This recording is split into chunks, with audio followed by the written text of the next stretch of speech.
Hi అండి, welcome to my channel Sessy Tales. ఇవాళ మనం మెంతికూర చికెన్ ఎలా చేసుకోవాలో చూసేద్దాం రండి.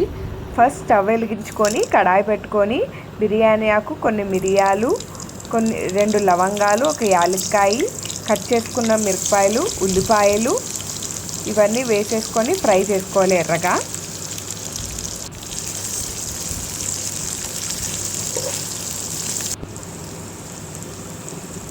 చూసారు కదా, ఇలా కొంచెం ఫ్రై అయిన తర్వాత ఇందులో మనం మెంతాకు వేసేసుకోవాలి. ఇప్పుడు కడిగి పెట్టుకున్న మెంతాకు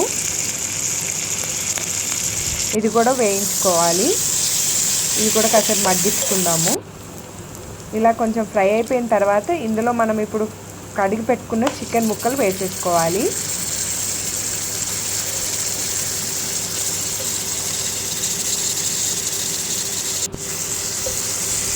ఇదంతా వేసేసుకొని ఒకసారి కలిపేసుకోవాలి.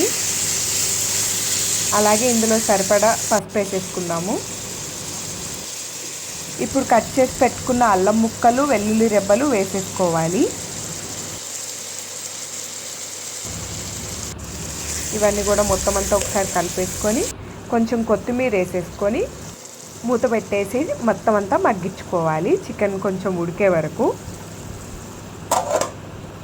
ఇప్పుడు కొంతసేపు అయిన తర్వాత చూసారు కదా ఎలా కుక్ అవుతుందో, అందులో ఉండి వాటర్ వచ్చి.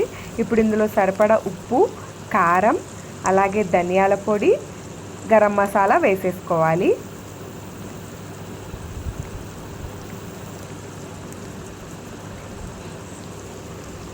ఇవన్నీ వేసుకొని మొత్తం అంతా ఒకసారి కలిపేసుకోవాలి. మళ్ళీ ఫ్రై చేసుకోవాలి కాసేపు, ఒక 5 మినిట్స్, చికెన్ మొత్తం కుక్ అయ్యే వరకు. చూసారు కదా ఎలా ఫ్రై అయిపోయిందో. ఇలా ఫ్రై అయిన తర్వాత ఆయిల్ కూడా పైకి తేలుతుంది కదా, ఇంకా ఫ్రై అయిపోయినట్టే. ఇప్పుడు మనం ఫైనల్గా పైనుంచి కొత్తిమీర వేసేసుకోవటమే.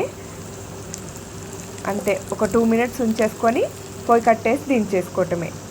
అంతే అండి, వేడివేడిగా మెంతికూర చికెన్ కర్రీ రెడీ. మీరు కూడా ట్రై చేసి టేస్ట్ చేసి ఎలా ఉందో కామెంట్ చేయండి. Don't forget to like, share, subscribe to Sessy Tales. Thank you.